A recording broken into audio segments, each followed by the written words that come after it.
Bonjour à tous, c'est Thomas Boken, j'espère que vous êtes au max. Alors aujourd'hui, je savais pas trop quoi vous présenter comme tutoriel. D'ailleurs, si vous avez des idées ou des propositions de tutos que vous souhaitez que je traite, n'hésitez pas à me les mettre dans les commentaires. Pour moi, ce sera vraiment un plaisir d'y répondre et de faire des petites vidéos dessus, ça me dérange pas du tout. Et au contraire, c'est vraiment un plaisir de pouvoir vous partager mon peu de connaissances que j'ai en tant que photographe amateur. Mais si je peux vous aider, c'est le principal. Du coup aujourd'hui, comme je vous ai dit, j'avais pas forcément d'idée, alors je me suis dit on va modifier une petite photo ensemble, on va prendre cette photo là comme photo de départ, et ensuite retravailler, elle va nous donner cette photo. Et ça va être intéressant de voir la gestion des couleurs et des contrastes et aussi de la luminosité. Bah écoutez, c'est parti, on passe sur Photoshop et let's go. Ok, nous voilà sur Photoshop. Alors, petite photo que j'ai prise sur l'île du Nord en Nouvelle-Zélande. C'était vraiment très très joli comme coin. Je m'en souviens plus comment ça s'appelle. Je crois que c'est Elephant Rock, mais je suis pas sûr. Petite photo en coucher de soleil, du coup. Je pense qu'il se couchait aux environs d'ici. C'est presque une photo en contre-jour, mais pas totalement. Mais voilà, tous ensemble, on va traiter cette photo. Et pour commencer, on va mettre un petit peu plus de contraste comme d'habitude. Je vais mettre 50%. Ça serait bien. On va diminuer un peu les tons clairs légèrement pour faire ressortir les petits détails.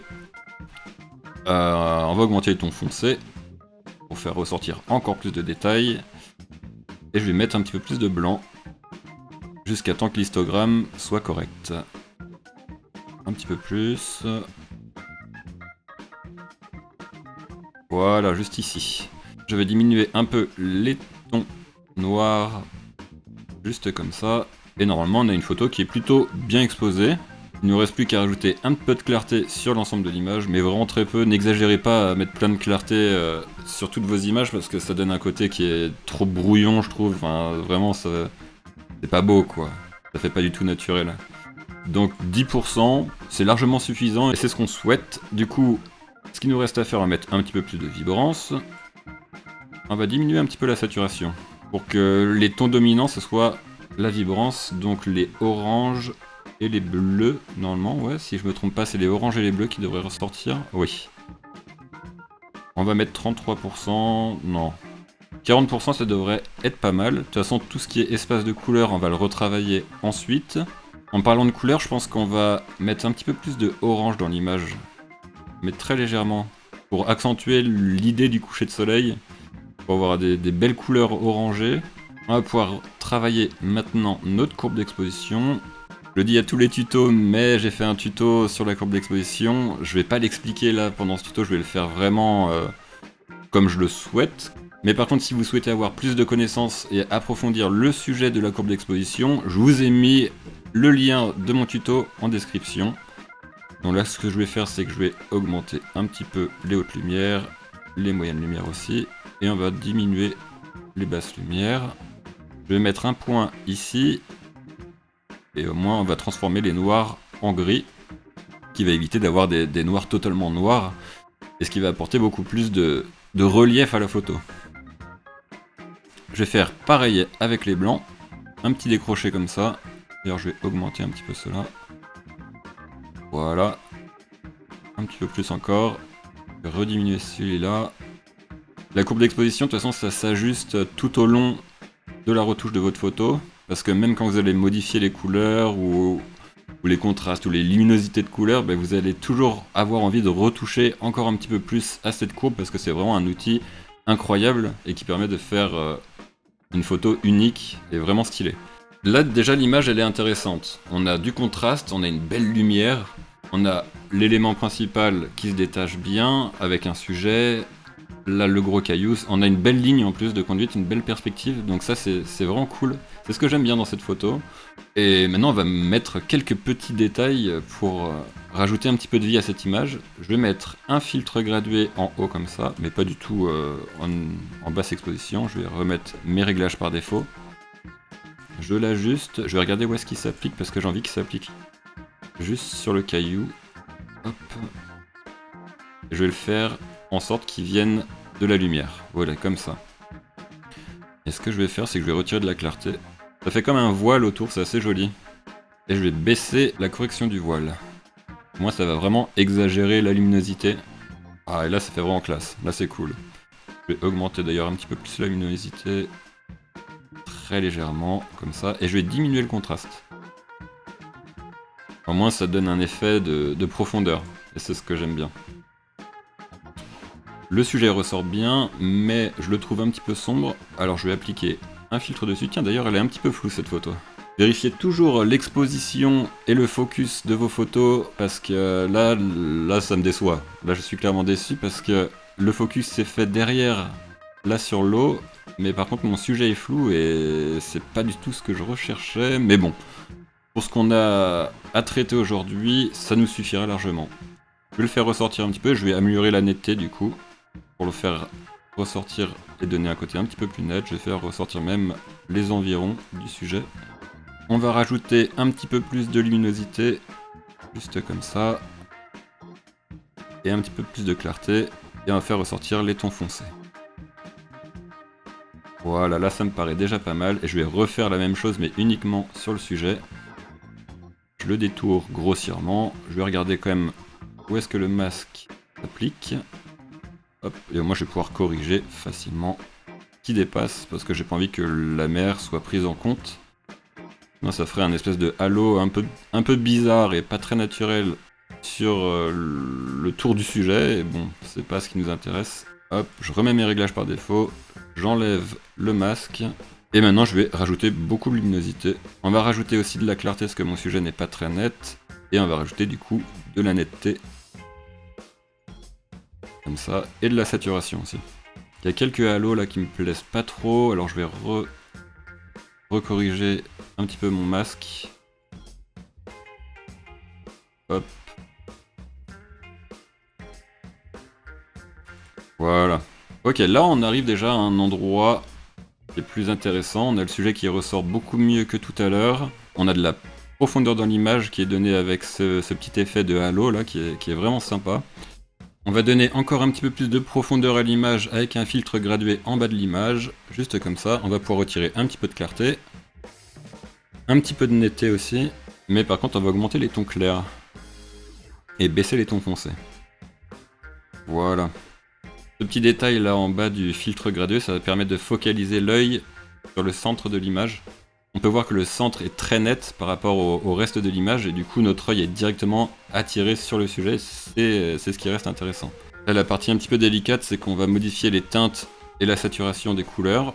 Pour commencer, je vais mettre mes verts dans le jaune, et mes jaunes un petit peu plus dans le orange, mais vraiment très légèrement, parce que là, sinon ça va devenir un petit peu rouge, et c'est pas ce qu'on souhaite.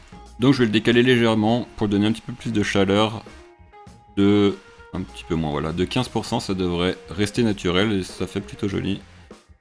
Par contre, on va essayer d'avoir une couleur vraiment unie, parce que là on a du orange très orangé, là on a du orange un peu plus jaune. Alors le orange, je vais le radoucir, le mettre un petit peu plus jaune, juste comme ça, et au moins on a une cohérence des couleurs qui est pas mal. Et en plus, ce qui est cool, c'est qu'on a une couleur complémentaire avec le bleu du sujet. Donc là on est plutôt pas mal. On est pas mal. Je vais modifier un petit peu la saturation, je vais mettre un petit peu plus de saturation dans les oranges, mais pas dans les jaunes. Je vais diminuer la saturation des jaunes et je vais mettre plus de saturation dans le orange. Juste comme ça, c'est bien. Et on va diminuer la saturation des bleus et des turquoises. Pour la luminosité, maintenant, on va mettre plus de luminosité dans les oranges. Et plus de luminosité aussi dans les jaunes. Voilà, le but c'est vraiment d'avoir une lumière qui est éclatante, quoi. Je suis en train de régler petit à petit. Hein. Ok, là c'est pas mal. On va mettre plus de lumière aussi dans les bleus pour faire ressortir le sujet. Et écoutez, là on commence à être plutôt bien. Je vais nettoyer un petit peu l'image. Par exemple, là ça c'est pas très beau. Là il y a les traces de pas aussi, c'est pas top. Et du coup je vais utiliser cet outil-là, l'outil de suppression de défaut. J'ai juste à zoomer sur l'image, à me balader dessus. Là, vous faites clic droit et vous pouvez modifier le diamètre de l'outil. Donc moi, je vais prendre un petit diamètre comme ça. Hop, les traces de pas. Il va les corriger automatiquement. Là aussi. Là, c'est vraiment le logiciel qui travaille tout seul. J'ai rien à faire et c'est vraiment l'avantage de Camera Raw. Je sais pas s'il y a ça sur Lightroom. Je pense que oui, quand même, vu que c'est la suite Adobe. Je vais retirer aussi ça. Ah, là, il nous a fait un truc pas très beau. Voilà, ça sera à supprimer. peut-être sur Photoshop pour avoir un travail plus précis. Je vais diminuer par contre la netteté là, dans cette partie-là, avec un nouveau filtre. Je remets mes paramètres par défaut, là, légèrement comme ça sera pas mal. Et je vais renforcer l'ombre de ce côté-là du rocher, en mettant un petit peu moins de luminosité, mais légèrement moins. Juste comme ça devrait largement suffire. Voilà, là on a une photo déjà qui est vraiment intéressante par rapport à la photo de départ. Je suis assez content.